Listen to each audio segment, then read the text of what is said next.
all for stopping into today's live stream. Again, as you guys come in, don't forget to like up the live. Very important. And again, this is just another live stream this morning with Fabian Electrical Services. And again, here, what we discuss is electrical topics. Um, any any comments that you need to have responded, any questions you have, you can drop it in the comment section, and I would be gladly, kindly, I would assist you in whatever electrical issues you have going on. So first of all, we're going to jump into it, and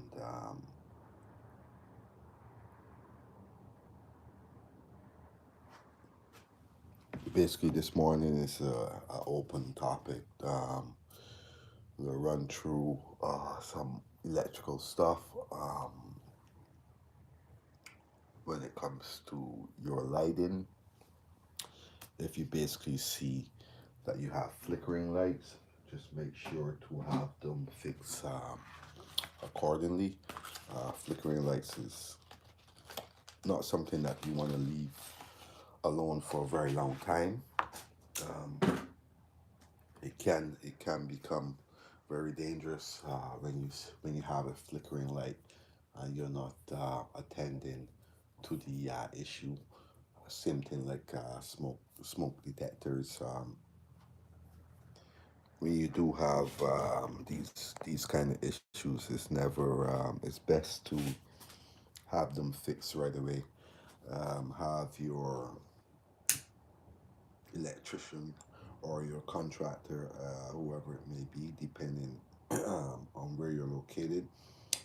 Just have them come in, take a look at it, um, give you a second opinion on what's going on, and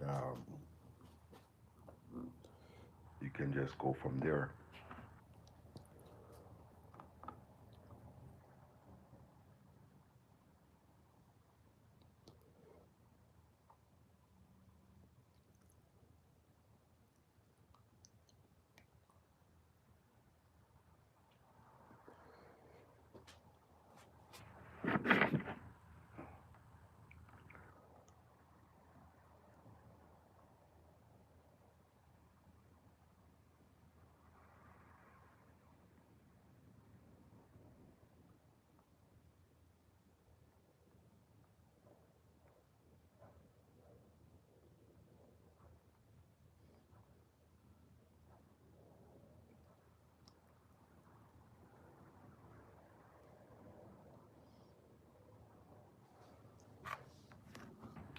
So again, for all those who missed the live stream last night, I did a live stream last night. If you guys can go over, support the channel.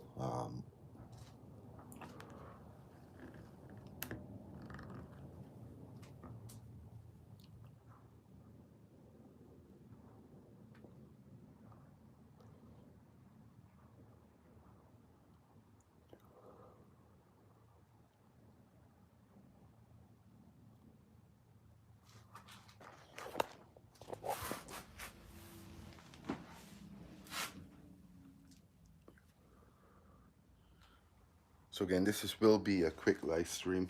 It won't be an hour long, probably the most 30 minutes live stream I'm going to do this morning. Again, it's very important to make sure uh,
Okay, so let's get back to this. I've got about 15 more minutes to go, so I'll try to wrap this up pretty quick.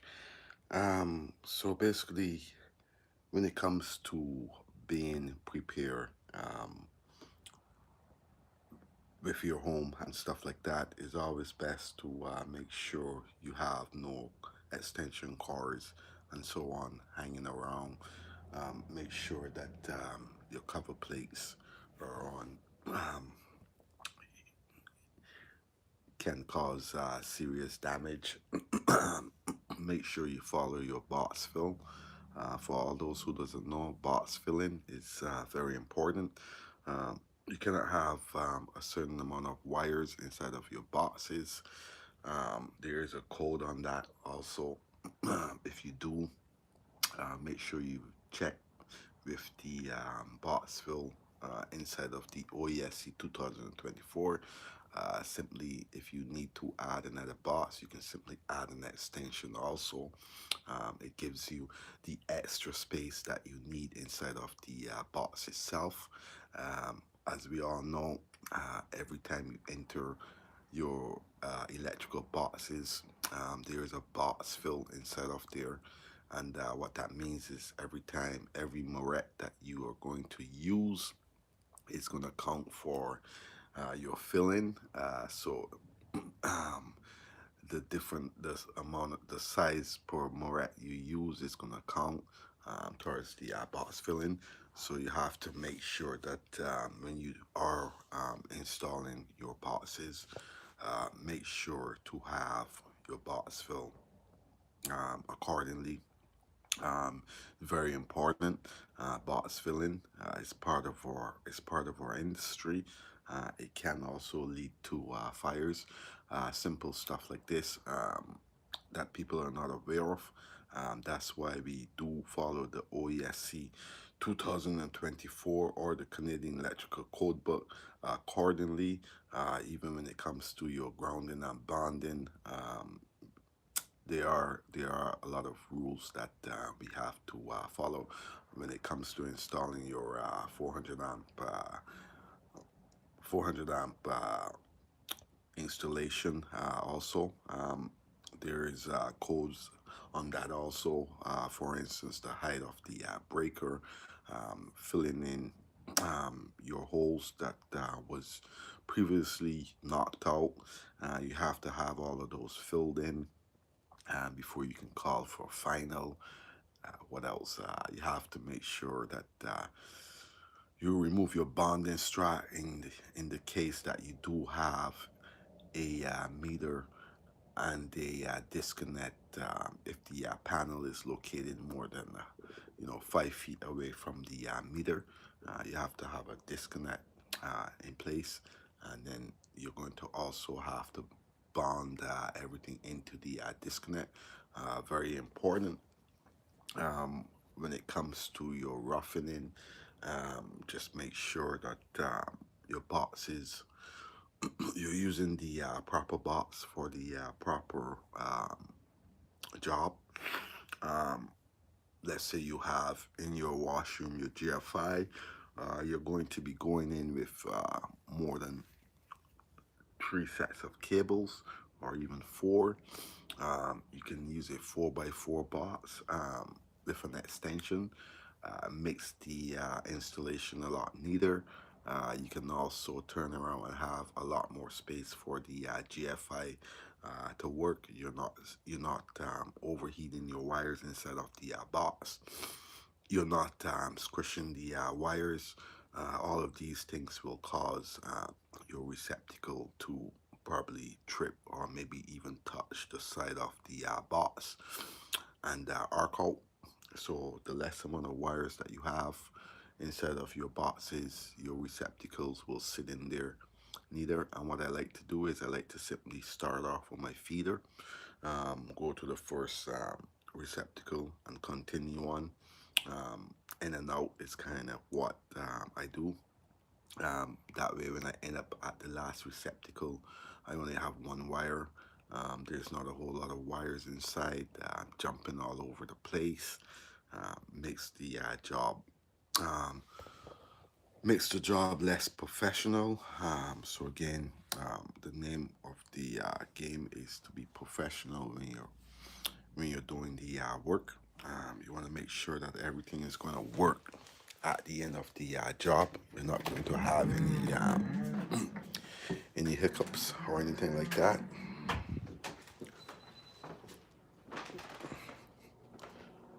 So it's very important to make sure that you do have all of that in place. Again, for all those who are tuning in to for all those who are tuned in into the live stream, simply double tap the live stream. That's all you have to do. Double tap the live stream in order for me to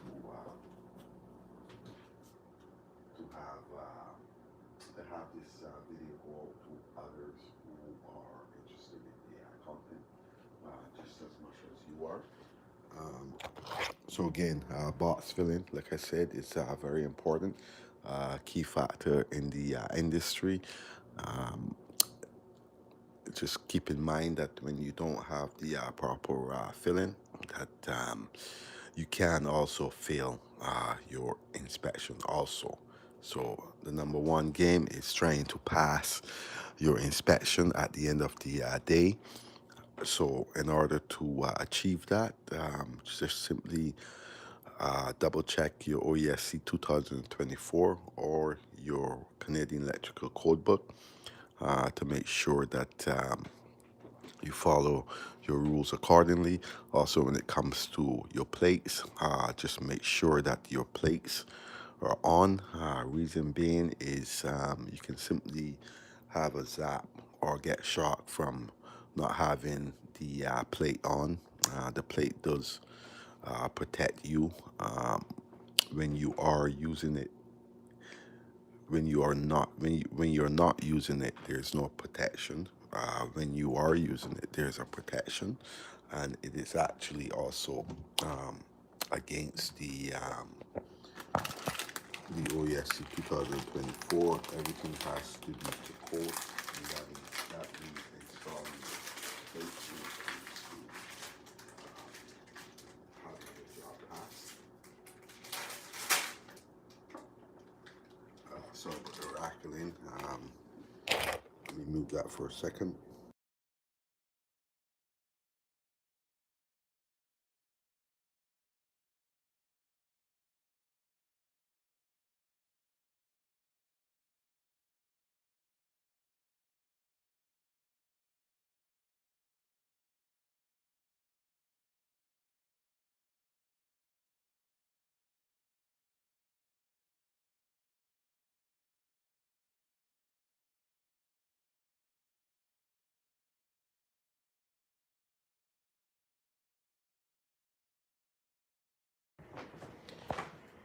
So again, like I said, when it comes to the actual installation, just make sure to have everything done accordingly.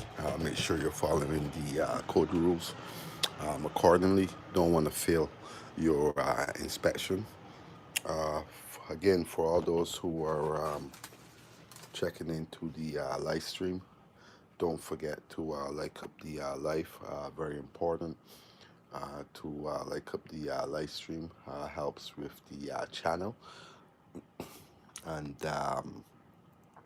so I'm going to be like I said, it's going to be another maybe 10 minutes or so. I'm going to stay on the live stream to see if there's any traction on the live. If there is no traction, then I'm going to be getting off in about 10 minutes or so. Um, oh, Jesus.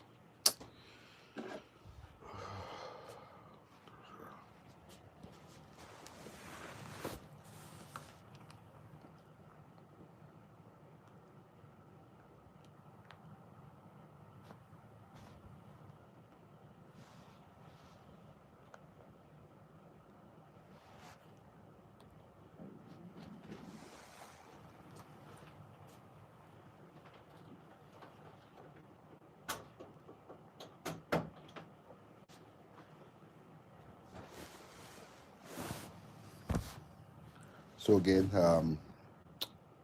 also another key aspect of the trade um, is making sure that you have all your lighting working. Like I said, when it comes to the flickering of the lights, a lot of times it's basic troubleshooting, and you can simply um, troubleshoot by doing steps in order to make sure that it's not your lighting. You can do certain steps to make sure that it's not coming from your switch. Basically, that's how you break down your troubleshooting. Um, it might seem a little bit difficult to others, and in reality, it's not really that difficult. It's just a sense of a lot of times our brains don't think right away, but simple troubleshooting is basically what you can achieve by doing certain steps in order to figure out where the issue is coming from.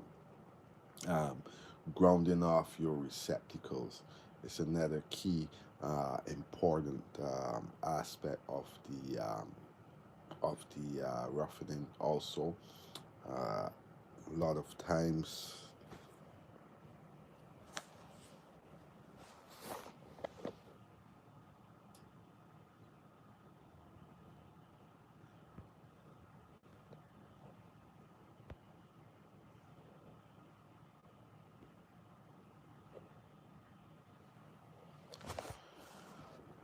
so it's another key important of part of like I said, the roughening.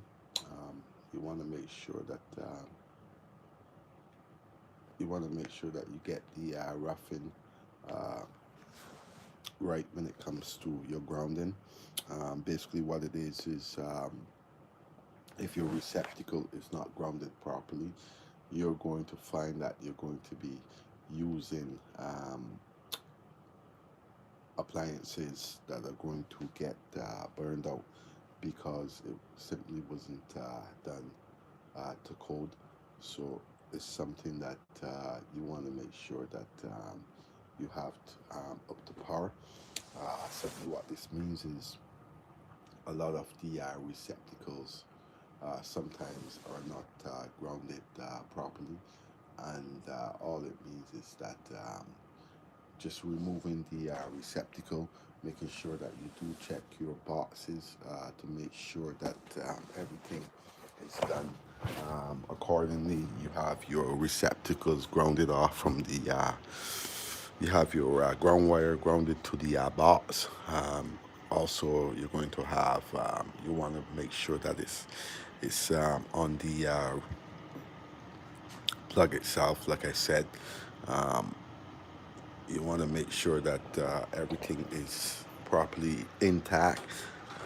Is if this means that you're hot and you're neutral, you want to make sure that that is going to also not affect the functions, no reverse polarity, that you shouldn't have any reverse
So you want to make sure that you don't have any reverse clear up,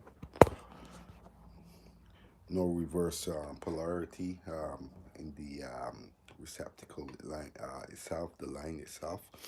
Um, so just you can also use a plug-in tester to verify all of that. Also, by verifying that, you confirm that your receptacle is working in the normal condition, and your appliances are safe to use.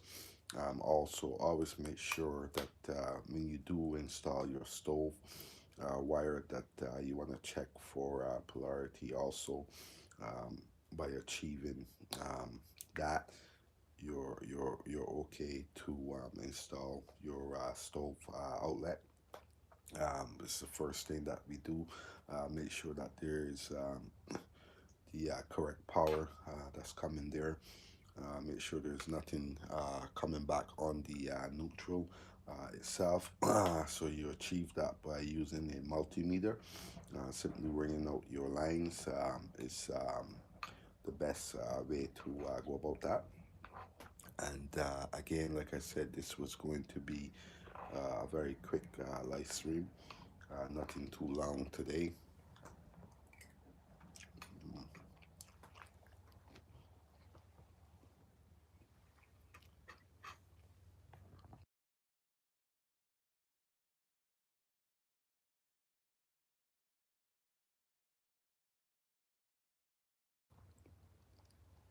So again, I'd like to thank you guys all for tuning in to today's live stream.